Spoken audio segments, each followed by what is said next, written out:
Nellore corporation పరిధిలో రోడ్లు అధ్వాన్నంగా మారాయి. నగరంలో ఏ రోడ్డు చూసినా గుంతలమయంగా కనిపిస్తోంది. రోడ్లపై గుంతలకు తోడు పైకి తేలిన రాళ్లు ప్రమాదకరంగా మారాయి. ఇటీవల కురిసిన వర్షాలకు రోడ్లు గుంతలమయమయ్యాయి. గతుకులతో కూడిన రోడ్లపై ప్రయాణిస్తూ నరకం చూస్తున్నామని వాహనదారులు వాపోతున్నారు. కొన్ని చోట్ల రోడ్ల మీద ఏర్పడిన పెద్ద గుంతల్లో వాహనాలు దిగబడిపోతున్న పరిస్థితి. రాత్రి వేళల్లో అయితే రోడ్లపై ఉన్న గుంతలు సరిగా కనిపించక వాహనదారులు ప్రమాదాలకు గురవుతున్న ఘటనలు వరుసగా చోటు చేసుకుంటున్నాయని నగరవాసులు ఆందోళన వ్యక్తం చేస్తున్నారు. ఈ రోడ్డు మీద గుంటలు చాలా భయంకరంగా ఉన్నాయి.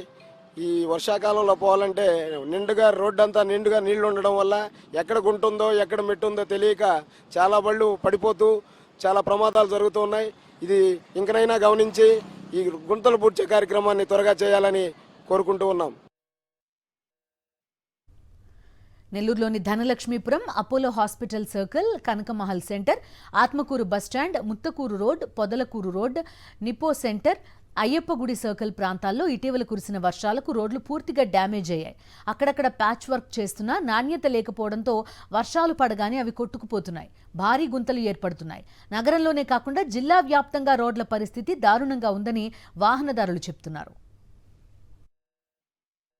గుంతలుగా ఉన్నాయి సార్. రైట్ పూట పోవాలన్నా రావాలన్నా భలే కష్టంగా ఉంది. ఎదురు బళ్ళు వస్తే ఆ గుంటలు కూడా కనపడడంలే, నరకం కనపడతా ఉంది. భలే ఇబ్బందిగా ఉంది ఆ రోడ్ల వల్ల. జిల్లాలు మొత్తం ఇట్టే ఉండదు. అరుణాధపురం కాడి నుంచి ఇక్కడ దాకా బాగా గుంటలుగా ఉన్నాయి. బాగా కష్టంగా ఉండే, పడిపోతున్నారు కూడా బైకుల్లో. భలే ఇబ్బందిగా ఉండదు సార్.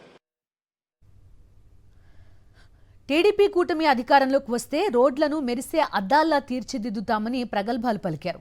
అయితే అధికారంలోకి వచ్చాక ఇచ్చిన హామీలు విస్మరిస్తున్నారని, 7 నెలలైనా రోడ్లు బాగు చేయడం లేదని నగరవాసులు మండిపడుతున్నారు. పాలకుల అసమర్థత, కార్పొరేషన్ అధికారుల నిర్లక్ష్యం కారణంగా తాము గతుకుల రోడ్లపై ప్రయాణించలేక నరకం చూస్తున్నామని ఆవేదన చెందుతున్నారు వాహనదారులు. గుంటలు లేనివి రోడ్లు మేము ఏర్పాటు చేస్తామని ప్రకటించింది. సంక్రాంతి లోపు ఎక్కడ కూడా ఏ రోడ్లో కూడా గుంటలు ఉండవు అని చెప్పి మన సీఎం గారు ప్రకటించారు. ఇంకా కూడా ఈ గుంటల సంగతి ఇంకా పట్టించుకోవట్లేదు. త్వరగా ఈ గుంటలను పట్టించుకొని గుంటలు పూర్తి చేసి ప్రతి ఒక్కరు కూడా సుఖమయ ప్రయాణం కల్పించాలని కోరుకుంటూ ఉన్నాం.